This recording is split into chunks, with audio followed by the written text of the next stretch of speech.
하나님을 아는 지식, 조직 신학, 구원론, 구원의 9단계.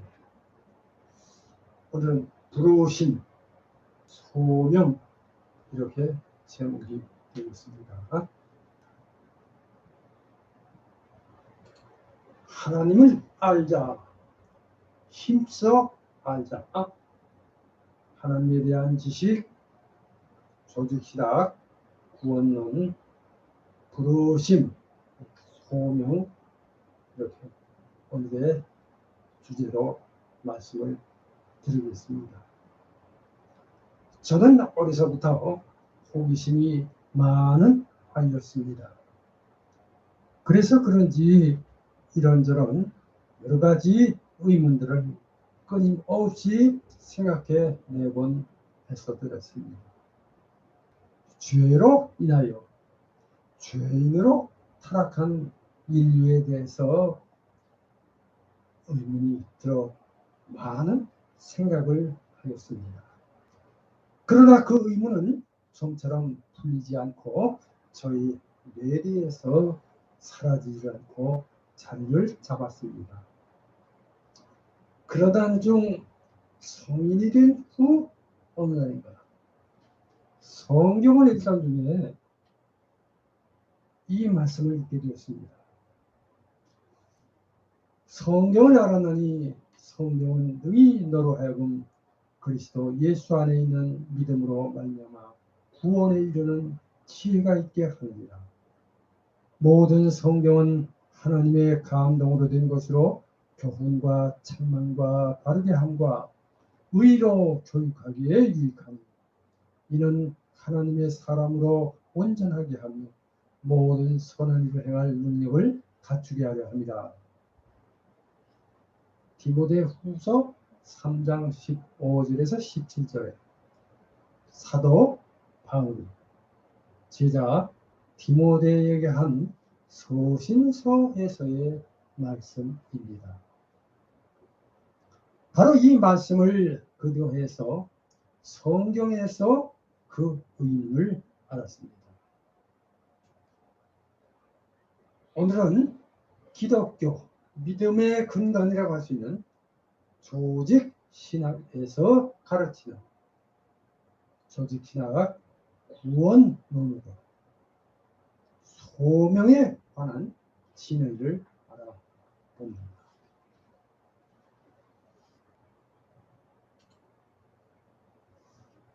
물론 이 교리,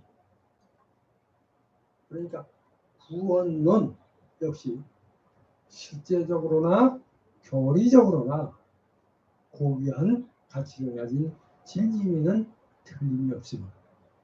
신구약 성경에 명백히 기초하고 있음은 물론입니다.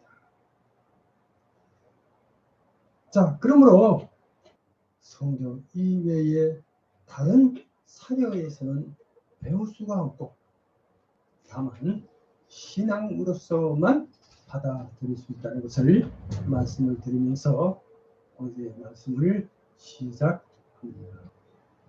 제가 배운 조직신학에서 구원론 하면 구원의 9단계라는 구원에 있어서 소명, 중생, 회심, 그리고 신앙, 칭의, 양자, 또 성화, 견인, 영화, 이렇게 9가지가 연상됩니다. 그래서 앞자만 한 자씩 떼어서 소, 중, 회, 신, 칭양, 성, 견, 영, 이렇게 한 줄로 외웠던 것이 생각이 납니다. 일반적으로 부르심이란 하나님께서 죄인으로 하여금 그리스도를 통하여 제공된 구원을 받도록 초대하시는 하나님의 은혜로운 행위라고 정리할 수가 있겠습니다.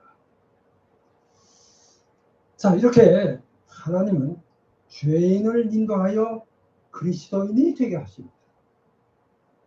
따라서 모든 그리스도인은 하나님의 부르심을 입은 소명을 받은 자입니다. 할렐루야. 자, 로마서 1장 6절에서 7절을 참조하시기 바랍니다. 자, 그래서 이것을 일명 소명 혹은 부르심이라고 칭합니다.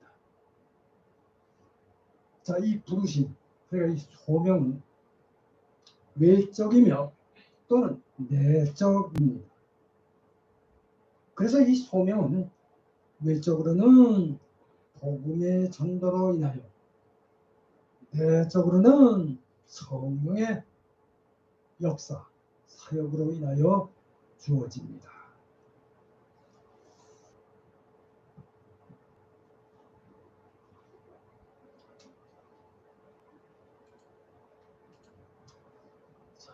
먼저 첫째로 1번 외적 부르심입니다.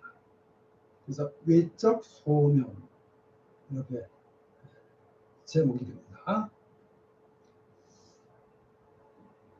자, 성경은 다음에 여러 성구들에서 이에 대해서 말씀하고 있습니다. 자, 여기 마태복음 26장 19절, 22장 14절, 누가복음 14장 16절에서 24절, 사도행전 13장 46절, 데살로니가 후서 1장 8절, 요한일서 5장 10절 참조하시기 바랍니다. 자, 이것은 흔히 복음의 외적 소명 혹은 보편적 소명이라고도 합니다. 즉 하나님의 말씀을 듣는 모든 사람에게 차별 없이 임하는 부르심이라고 말씀을 드리겠습니다. 자, 그래서 외적 부르심이란 죄의 용서와 영생을 얻기 위하여 믿음으로 그리스도를 영접하도록 하는 열망적인 권고로서 죄인들을 향하여 그리스도 안에 있는 구원을 제시하고 제공하는 것이라 할 수 있겠습니다. 자, 그래서 이 외적 부르심은 보통 복음 전도로 표현됩니다. 마가복음 16장 15절 참조하시기 바랍니다. 자, 디도서 1장 3절입니다. 자기 때에 자기의 말씀을 전도로 나타내셨으니, 디도서 1장 3절 말씀입니다. 자, 그러므로 외적 부르심은 죄인들에게 그리스도의 구원을 선포하고 계시는 것입니다. 즉 믿음으로 그리스도를 받아 사죄와 영생을 얻으라고 하는 열렬한 권면이라고 말씀드립니다. 자, 따라서 이 정의로 보아 외적 부르심은 이제 다음에 세 가지 요소를 포함한다고 볼 수 있습니다. 자, 외적 부르심의 3요소. 외적 부르심의 3요소입니다. 첫째로 1.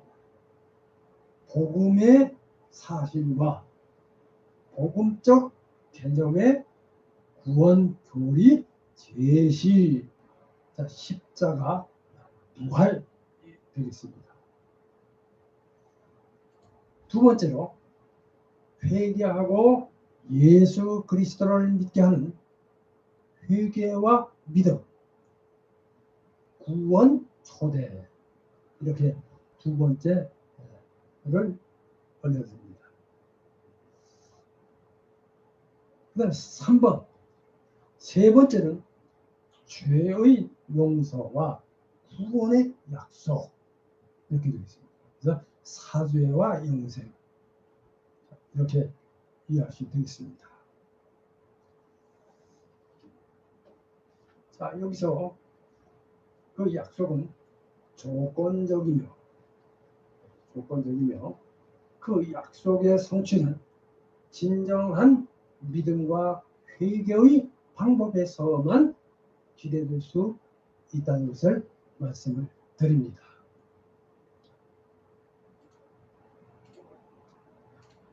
자, 첫째로 작은 1번입니다. 우주적 부르심입니다. 우주적 소명 이렇게 말씀드립니다. 자, 여기서 이 외적 부름은 그 부름이 복음을 듣는 모든 자에게라는 의미로 볼 때 우주적이라 할 수 있습니다. 그래서 그 부름은 자, 어떤 시대나 어떤 국민이나 어떤 계급이나 어떤 인간에게만 국한되지 않고 자, 택할 자뿐만 아니라 심지어는 유기된 자까지라도 성경 말씀 이사야서 45장 22절 55장 1절 에스겔서 3장 19절 요엘서 2장 32절 마태복음 22장 2절에서 8절 14절 요한계시록 22장 17절 참조하시기 바랍니다. 자, 이번엔 두 번째로 진정한 부르심.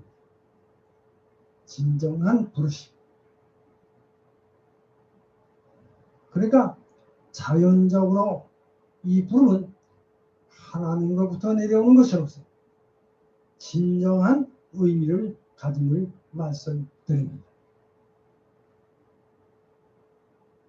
그러니까 하나님은 죄인들을 좋은 믿음 가운데로 부르시며 그들이 그 부르심의 초청을 받아들이기를 열망하시며 회개하고 믿는 자들에게는 신실하게 영생을 약속하십니다. 할렐루야. 성경 말씀은 민수기 23장 19절, 시편 81편 13절에서 16절, 잠언서 1장 24절, 이사야서 1장 18절에서 20절, 에스겔서 18장 23절, 32절, 33장 11절, 마태복음 23장 37절, 디모데후서 2장 13절 참조하시기 바랍니다. 자, 이 외적 부르심에서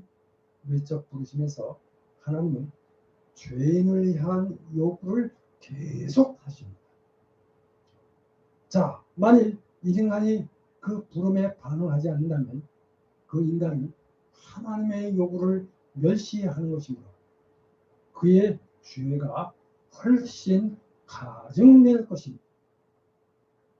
자, 또 외적 부르심이란 하나님 세상의 모든 국민들로부터 택한 자를 모으시기 위하여 정하신 방법이라고 말씀을 드립니다.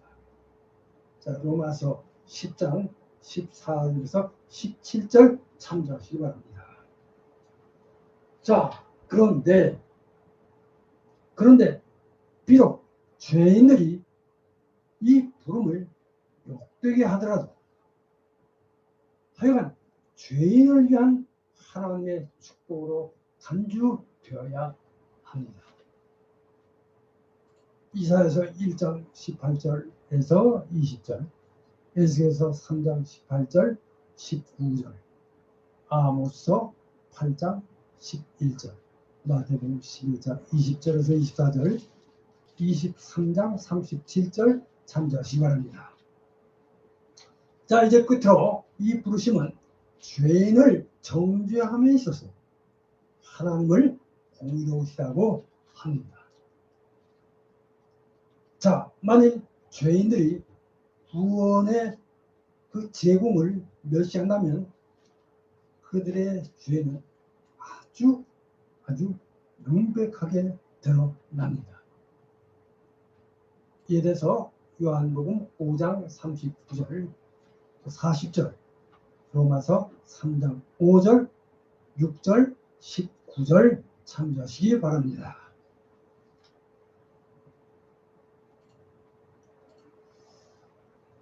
이제 이어서 두 번째입니다. 큰 2번. 내적 부르심. 그래서 내적 소명. 이렇게 큰 제목을 올려드립니다. 자, 지금 구원론에서 하나님의 부르심에 대해서 이제 두 가지 면으로 구별했습니다. 자, 그런데 바로 이 내적 부르심이 진정한 부르심이라고 말씀드릴 수 있겠습니다.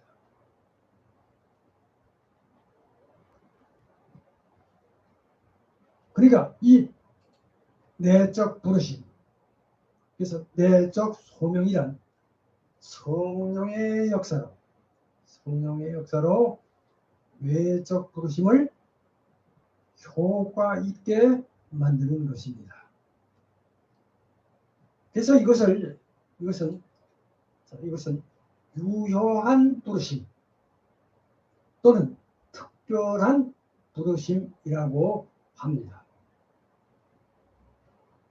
예, 한마디로 간단히 말하면 죄인을 인도하여 구원받게 하시는 하나님의 진정한 부르심이다. 이렇게 말씀을 드립니다. 자, 즉 하나님은 그의 택한 백성을 이 유효한 부르심으로 말미암아 구속의 참여자로 만드십니다. 자, 이 내적 부르심은 항상 성령의 역사로 구원적으로 적용된 하나님의 말씀을 통하여 죄인들에게 이릅니다. 고린도전서 1장 23절, 24절 참고하시기 바랍니다. 자, 그리고 외적 부르심과는 달리 자, 이 내적 부르심은 구원을 유효하게 하는 능력 있는 부르심입니다. 사도행전 13장 48절, 고린도전서 1장 23절, 24절. 자, 그리고 이뿐 아니라 이 부르심은 후회 없는 부르심이다. 후회 없는 부르심. 로마서 11장 29절 참조하시기 바랍니다. 예, 하여튼 결코 변경되지 않으며 취소되지 않는 부르심이다. 이렇게 이해하시면 되겠습니다. 자, 이 내적 부르심을 받은 사람은 분명히 구원될 것입니다. 할렐루야. 자, 그러면 하나님은 어떻게 우리 죄인들을 부르고 계시는가? 자, 하나님의 영은 말씀의 선포를 통하여 그 말씀의 권위를 유효케 하심으로 인간은 하나님의 음성을 듣습니다. 그리고 하나님은 모든 택함 받은 사람들을 그의 말씀과 성령으로 말미암아 가장 효과적으로 부르신다. 이렇게 말씀드립니다. 마태복음 10장 20절, 요한복음 15장 26절 참조하시기 바랍니다.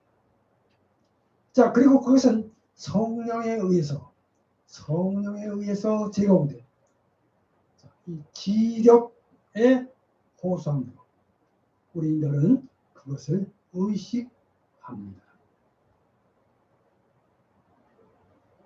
그리고 이 내적 부르심, 그러니까 내적 소명의 일정한 목적으로 이르니 실제적인 목적은 성령께서 비택자, 그러니까 택함을 받은 자를 인도하여 예수 그리스도와의 교제를 이루게 하는 부르심입니다. 고린도전서 1장 9절 축복을 누리게 함이며 베드로전서 3장 9절 자유를 위함이며 갈라디아서 5장 13절 화평하기 위함이며 고린도전서 7장 15절 거룩함을 위함이며 데살로니가전서 4장 7절 소망을 위함이며 에베소서 4장 4절 영생을 위함이며 디모데전서 6장 12절 하나님의 나라와 영광을 위한 구원에 이르게 하는 부르심이다. 이렇게 말씀합니다. 데살로니가전서 2장 12절 참조하시기 바랍니다. 자, 그러므로 이 내적 부르심을 받은 사람은 반드시 구원을 받습니다. 할렐루야. 자, 이제 내적 부르심에 있어서 3대 특징이 있습니다. 내적 부르심의 3대 특징 말씀드립니다. 자, 첫째로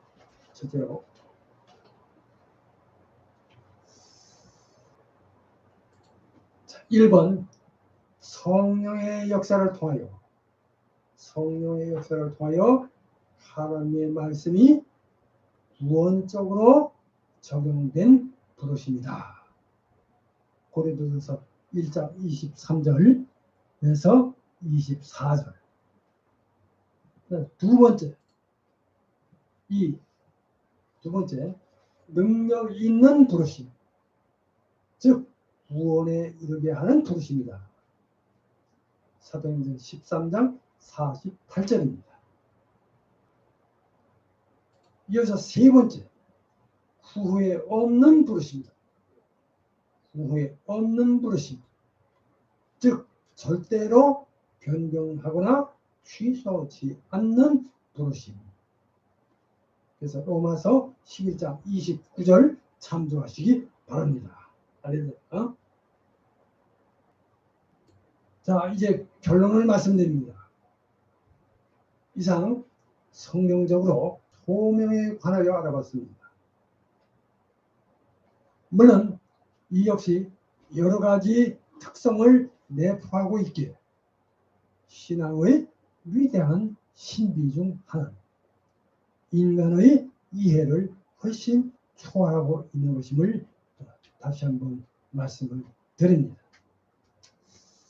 자, 물론 이와 같은 교리는 성경 이외에 그 어떤 다른 사료에서는 배울 수가 없고 오직 신앙에 의해서만 받아들일 수 있다고 하겠습니다.